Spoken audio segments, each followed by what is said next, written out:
Hello friends, कैसे हैं आप सब। आई होप आप बहुत अच्छे से हैं, स्वस्थ हैं, मस्त हैं। तो आजकल बच्चों की छुट्टियां चल रही हैं, 1-2 दिन की छुट्टी डली हुई हैं क्योंकि भाई वोट डालनी है हमें। और मेरे बच्चे जिस स्कूल में पढ़ते हैं वहाँ पर वोट डाली जाती है। मतलब जिस एरिए में मेरे बच्चों का स्कूल है तो वहाँ की पूरी जो भी सोसाइटी है, आसपास के लोग हैं, सभी उसी स्कूल में वोट डालने के लिए जाते हैं। तो वहाँ पे सही से अरेंजमेंट करने के लिए 2 दिन की बच्चों की छुट्टियाँ पड़ी हुई हैं। और आज मैं आराम से उठी थी, मतलब इतनी भागम भाग में थी कि जैसे बच्चों के स्कूल के लिए जल्दी उठना पड़ता है, सब्जी बनानी पड़ती है। आज वो सब काम बड़े ही आराम से कर रही हूँ, रिलैक्स होके कर रही हूँ। तो चलिए, सबसे पहले आप सबका वेलकम करती हूँ अपने इस ब्लॉग पर, छोटे से ब्लॉग चैनल पर जिसका नाम है बरेवाल रश्मि। इस वीडियो के अंदर ज़्यादातर मैं अपने चैनल के अंदर घर की डेकोरेशन है, ड्राइंग रूम की डेकोरेशन, किचन के काम, कुछ ऐसी ही वीडियो अक्सर आप लोगों के सामने डाला करती हूँ। और आज जो मैं छोटी सी वीडियो डाल रही हूँ वो अपने किचन को साफ़ सफाई कैसे करी या अपने बेड को हम कैसे लगाते हैं। देखिए, घर में 2 काम अगर आप ऐसे कर लेते हैं, सबसे पहले किचन साफ़ हो जाती है और जो आपका सोने वाला कमरा है जहाँ पे आप अपना बेडरूम जिसको बोलते हैं, वहाँ पर आप अच्छी तरीके से बेडशीट लगा दीजिए और वार्डरूम में कपड़ों को अच्छे तरीके से अरेंज कर दीजिए। तो ऐसे लगने लगता है कि काम बहुत हल्का हो गया, आधा आधा काम बट जाता है। तो सबसे पहला काम देखिए, अभी मैंने चाय पानी देने के बाद सबको, मेरे घर में अभी थोड़े से गेस्ट आए हुए हैं, उनको मैं वीडियो में नहीं दिखा पा रही हूँ क्योंकि उनमें से कुछ मतलब ऐसे रीजन हो जाते हैं जो मैं आपको नहीं दिखा पा रही हूँ उनको। और मेरे घर में अभी एक छोटा बच्चा भी है, उसको भी मैं वीडियो के अंदर नहीं ले पा रही हूँ क्योंकि वो थोड़ा बीमार हो रहा है, इसलिए मैं वीडियो में उसको भी नहीं लेती हूँ।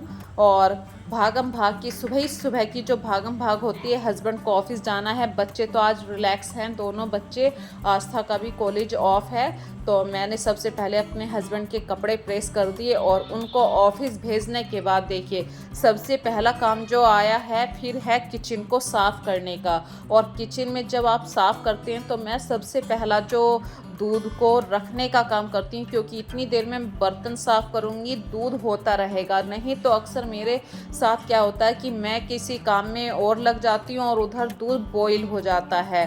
तो अभी कितनी बार दूध बॉईल हो चुका है। कुछ बातों से मैंने सीखा है कि जब मैं बर्तन साफ़ कर रही होती हूँ उसी समय मैं दूध को रख देती हूँ गैस पे।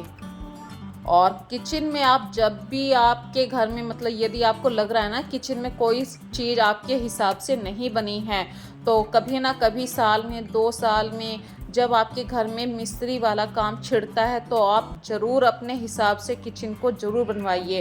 तो फ्रेंड्स, मेरी जो पहली किचन थी वो बहुत ही ज़्यादा कंजेस्टेड थी। फिर मेरे घर में हमने थोड़ा सा घर का रेनोवेशन करवाया। जो किचन मेरी नीचे थी, नीचे वाले पोर्शन से मैंने अपनी किचन को ऊपर लेकर आ गई क्योंकि भाई वहाँ पे वेंटिलेशन का कोई भी हिसाब नहीं था। और घर इतने छोटे होते हैं, आपको पता है कि ज़्यादा बड़े घर नहीं होते हैं शहरों में, और अपने घर में अपनी छत खुद की होती है। तो मैंने ऊपर वाले पोर्शन में सिर्फ बेडरूम और किचन को ही अरेंज कर रखा है, नीचे ड्राइंग रूम है। तो किचन की जो विंडो हैं वो मैंने इस तरीके से ओपन करवा रखी हैं। यदि मैं सब्जी में कोई भी तड़का लगा रही हूँ, पूरी बना रही हूँ, तो सारा का सारा ऑयल बाहर हो जाए तुरंत ही, क्योंकि जो किचन है उसके बिल्कुल ठीक सामने जीना है और जीने के सामने जो गेट खुलता है वो सारी की सारी हवा वहाँ से आती है। और विंडो मैंने खोल दी तो सारी की सारी स्मेल किचन से बाहर हो जाती है। और देखिए, बातों बातों में दूध भी हो गया। दूध को बॉईल होने के बाद मैंने अपनी किचन को नीट एंड क्लीन कर दिया है बिल्कुल। ये एक हमारी हैबिट में बिल्कुल शामिल होना चाहिए। सबसे पहले काम आप अपने किचन को साफ़ कर दीजिए, उसके बाद आप अपना ब्रेकफास्ट कीजिए या कुछ और जो भी काम करना है, क्योंकि जितनी जल्दी आप साफ़ करेंगे उतना ही आपका घर साफ़ हो पाएगा। और यदि आपकी किचन छोटी है तो छोटी किचन में हमेशा हल्के रंग के कैबिनेट्स का ही इस्तेमाल करना चाहिए। जैसे कि मेरी ये जो सामने कबर्ड है जिसमें मैं डिब्बे रखती हूँ, इसका जो कलर लिया है मैंने लाइट शेड में ग्रे कलर को यूज़ किया है। और पूरे काउंटर को मैंने वाइट कलर में वाइट कह दीजिए, मतलब शाइनिंग वाला जो वाइट कलर होता है उसको चूज़ किया था। और जो मिस्त्री थे उस समय उन्होंने कहा था कि आप तो पूरा दिन किचन में ही लगे रहेंगे, ये बहुत गंदा होगा। लेकिन फ्रेंड्स, मैं खुद मानती हूँ कि वाइट कलर जितना आपको शांति महसूस करवाता है उतना ही वो साफ़ सफाई भी मांगता है। यदि आप अपने घर में किचन वाले एरिया को जितना साफ रखेंगे, भाई पूरे घर में जो एनर्जी आती है वो किचन के अकॉर्डिंग ही आती है। आप जैसा खाएंगे, जैसा बनाते हुए आपका मन होगा, वैसी ही एनर्जी आपके खाने के अंदर आ जाएगी। तो किचन के लिए मैंने अपने हस्बैंड से यही कहा था कि आप किचन मेरे अकॉर्डिंग ही बनवाना। तो इस मामले में देखिए, मेरे हस्बैंड की मैं तारीफ़ ही कर रही हूँ इस समय। उन्होंने यही कहा था कि जैसा चाहो तुम किचन को अपने अकॉर्डिंग बनवा लो। उन्होंने 2 चीज़ें मेरे हिसाब से, जैसी सिंक मैंने चाही थी वैसी ही सिंक लगवाई थी। मैंने कभी सपने में भी नहीं सोचा था फ्रेंड्स और कि मेरे घर का जो किचन होगा वो मेरे अकॉर्डिंग होगा। किचन और विंडो 2 चीज़ मेरे अकॉर्डिंग होगी। तो अभी मुझे नए गैस की ज़रूरत पड़ रही थी, लेकिन फिर भी मैंने उसको थोड़ा सा पोस्टपोन कर दिया कि भाई जब मेरे हस्बैंड ने मेरी बात मानी है तो मुझे भी थोड़ा सा अपने बजट के अकॉर्डिंग अपने किचन को देखना है। तो देखिए, वाइट कलर का जो किचन होता है वो बहुत ही ज़्यादा नीट एंड क्लीन लगता है। और किचन काउंटर टॉप को मैंने रिफ्रेश किया है कुछ कंटेनर के साथ। वैसे मैं किचन काउंटर टॉप को बिल्कुल ही खाली रखना पसंद करती हूँ, पर समटाइम्स कुछ सिंपल से काउंटर पर भी आप अपने किचन को अट्रैक्टिव बना सकते हैं। बिल्कुल सिंपल सा लुक दे दीजिए, उसे बिल्कुल खाली रख दीजिए। जितना आपका काउंटर खाली होगा उतनी आपकी किचन साफ़ रहेगी। बात करते हैं अब अपने घर में, भाई कपड़े डेली वॉश होते हैं हमारे घर में, लेकिन हम अक्सर गलती कर देते हैं कि लाकर कपड़ों को ऊपर से जब हम लेकर आते हैं तो उन्हें किसी कुर्सी पर रख देते हैं और वो पूरी रात ऐसे ही पड़े रहते हैं, सिर्फ एक आलकस की वजह से कि या फिर इमरजेंसी हो जाती है कुछ घरों में कि अब नहीं कर रहे हैं, कल कर लेंगे। कभी कभी ऐसा भी होता है हमारा मन नहीं करता या कुछ ऐसा काम हो जाता है कि घर में बहुत सारे काम होते हैं। तो वो कपड़े जब तक आप सही से अरेंज नहीं करेंगे, आपका घर फिर भी फैला हुआ ही दिखाई देगा।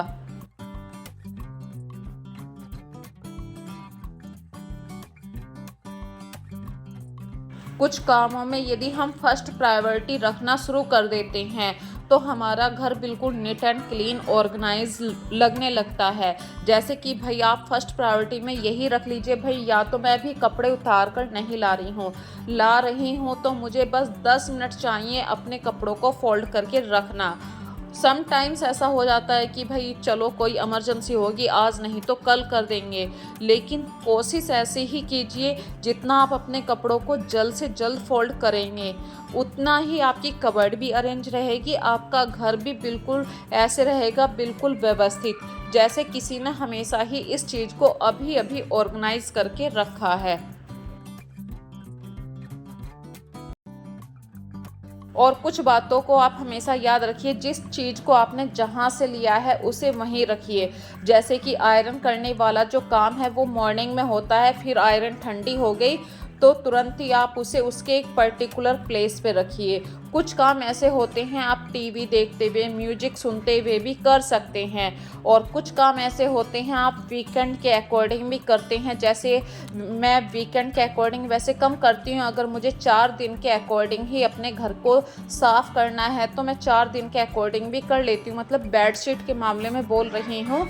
यदि मेरे घर की बेडशीट मुझे लग रहा है कि वो 4 दिन में ही गंदी हो गई है तो मैं फिर उसका वीकेंड के अकॉर्डिंग वेट नहीं करती हूँ, 4 दिन में ही बेडशीट को बिल्कुल चेंज कर देती हूँ, चाहे उसके साथ वो पिलो कवर हैं या दूसरे रूम की भी बेडशीट है। ये छोटी छोटी सी जब आप बातें ध्यान में रखने लगते हैं तो आपका घर बिल्कुल नीट एंड क्लीन ऑर्गेनाइज लगने लगता है।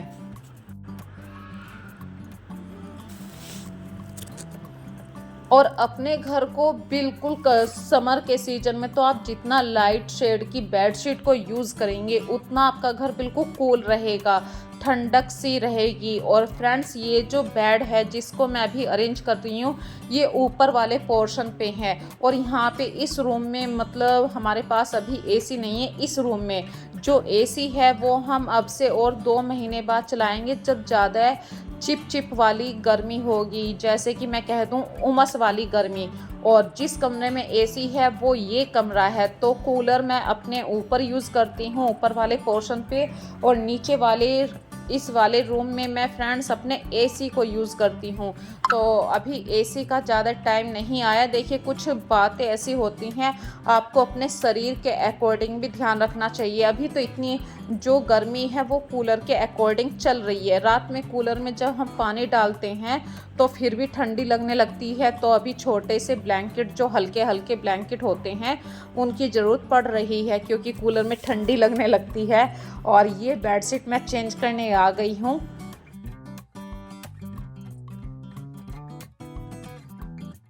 तो इस रूम में आजकल मेरे हस्बैंड सो रहे हैं क्योंकि ऊपर जो गेस्ट आए हुए हैं वो ऊपर मेरे साथ सोते हैं, और उनके पास अभी एक बेबी भी है, तो बेबी के साथ भी मैं रहती हूँ। और कुछ बातों को ऐसे मैं ध्यान रखती हूँ। देखिए अब से कुछ दिन पहले भी मेरे घर में गेस्ट आए थे, तो जब गेस्ट चले जाते हैं तो आप हमेशा बेडशीट को चेंज कर दीजिए, गेस्ट के आने से पहले भी और गेस्ट के जाने के बाद भी। ये छोटी छोटी सी जो बातें होती हैं, इनसे ही आपका घर व्यवस्थित लगता है।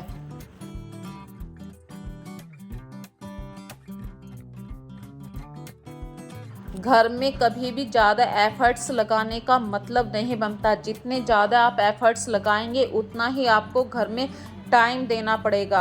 अगर आपने, जैसे कि अभी मैंने 3 कुशन भी रखे हैं, 2 कुशन अलग से रखे हैं, 2 पिलो अलग अलग से रखे हैं, तो इन सबको मेंटेन भी तो करना पड़ता है। और इसी रूम को फ्रेंड्स मैंने अपने बच्चे का, कार्तिक का स्टडी रूम भी बना रखा है। तो पिछले कई दिनों से मैं उसको बिल्कुल टाइम नहीं दे पा रही थी। जो उसकी पुराने ईयर की किताबें थी, तो किताबें तो मैंने देखी, मैंने अपनी पुरानी वीडियो में एक में बोला है कि एक बच्चे को ज़रूरत थी, मैंने उसको दे दी। और जो उसकी नोटबुक है अभी वो पूरी तरीके से फिल नहीं हुई थी, तो वो ट्यूशन के अकॉर्डिंग उसको जब भी ज़रूरत होगी वो यूज़ करता रहेगा। और जब आज मैंने उसकी स्टडी टेबल को बिल्कुल साफ़ किया तो थोड़ा सा मतलब ऐसे जाले लग जाते हैं दीवार के कॉर्नर पर, तो इसके लिए मैं इस डस्टर का ही यूज़ करती हूँ। और ये ऑनलाइन मैंने एक गिफ्ट, मतलब ऐसे चाबी टांगने का कुछ मंगवाया था। इसको मैं कई दिन से सोच रही थी कहाँ पर इसकी सही से प्लेस मिलेगी मुझे, और वो आज प्लेस मुझे मिल गई कार्तिक की स्टडी टेबल के पास। क्योंकि भाई कार्तिक जब स्कूल से आता है, उसका जो आई कार्ड होता है उसको टांगने के लिए कार्तिक हमेशा टेबल के ऊपर डाल देता था। बेल्ट होती है, बहुत ऐसी छोटी छोटी सी चीज़ें होती हैं जो टांगने होती हैं। तो ये एक पर्टिकुलर प्लेस मुझे मिल गया और मैंने इसकी स्टैंड को यहाँ पे अरेंज कर दिया। साथ में कार्तिक की न्यू ईयर की जो बुक्स थी, कॉपियाँ थी, उनको सही से सेट कर दिया। क्योंकि कार्तिक का जो स्कूल बैग था वो मैंने आज वॉश किया है। और जब भी आपको लगे कि आपके बच्चों का स्कूल बैग गंदा हो गया है, तो आप चाहे उसे हफ्ते में धोएं या महीने में धोएं, पर उसे वॉश ज़रूर रखें। क्योंकि हाइजीन का मामला भी होता है और बच्चों के स्कूल बैग बहुत ज़्यादा गंदे हो जाते हैं। और फ्रेंड्स, ये 3 टॉवल मैं कल ही लेकर आई थी क्योंकि इनका रेट मुझे बहुत ही अच्छा रीज़नेबल लगा था। ऐसे ही घर में कभी ना कभी चीज़ काम आ ही जाती है और कभी कभी चीज़ें अच्छी भी लगती हैं। तो ये चीज़ 3 टॉवल जो मुझे अच्छे लगे मैंने परचेज़ कर लिए। भाई जो पुराने टॉवल थे वो थोड़े से कमज़ोर से होने लगे थे, फटने लगे थे, रेशे निकल रहे थे उनके। तो कभी ना कभी अब मैं इन्हें वॉश करके अपने घर के लिए निकाल लूँगी। और धीरे धीरे पूरे घर का सामान मैंने सही से अरेंज कर दिया। और ये जो वाटर फाउंटेन था, इसका पानी कल मैंने चेंज किया था, और इसी में से मैं थोड़ा थोड़ा पानी लेकर जो प्लांट्स रखे हैं आसपास, इनकी जड़ों में डाल देती हूँ। और इसमें 2 फ़ायदे हो जाएंगे कि जो वाटर फाउंटेन है, इसका पानी जब कम होगा तो इसमें ताज़ा पानी आ जाएगा। इस तरीके से छोटी छोटी बातों को जब हम ध्यान में रखते हैं तो हमारा घर भी साफ लगता है, व्यवस्थित लगता है। और गर्मियों के दिनों में आपके घर में एक छोटा सा वाटर फाउंटेन ज़रूर होना चाहिए। मैं ये नहीं कहती कि हमेशा अभी ख़रीद के लाओ, जब भी आपका बजट हो, कुछ चीज़ों को अपने घर में रखने से आपके घर की वैल्यू बढ़ जाती है। और ये डस्टर तो मैं हमेशा इसको 10 ऑफ 10 ही नंबर देती हूँ। तो फ्रेंड्स, अब करती हूँ मैं अपनी वीडियो का लास्ट। आज की वीडियो में यदि आपको कोई भी बात अच्छी लग रही है तो प्लीज़ चैनल को सब्सक्राइब जरूर करना, वीडियो को लाइक कीजिए, शेयर कीजिए, अपना प्यार ऐसे ही देते रहिए, क्योंकि जब आप लोग अपना प्यार मुझे ज़्यादा देते हैं वो मुझे वीडियो के व्यू पर दिखाई दे जाता है। तो अपना समझ के मुझे अपना प्यार ज़रूर दीजिए। छोटी छोटी सी गलतियों को इग्नोर करते रहिए। अपना ध्यान रखिए। फिर मिलेंगे एक नई वीडियो में नए कॉन्सेप्ट के साथ।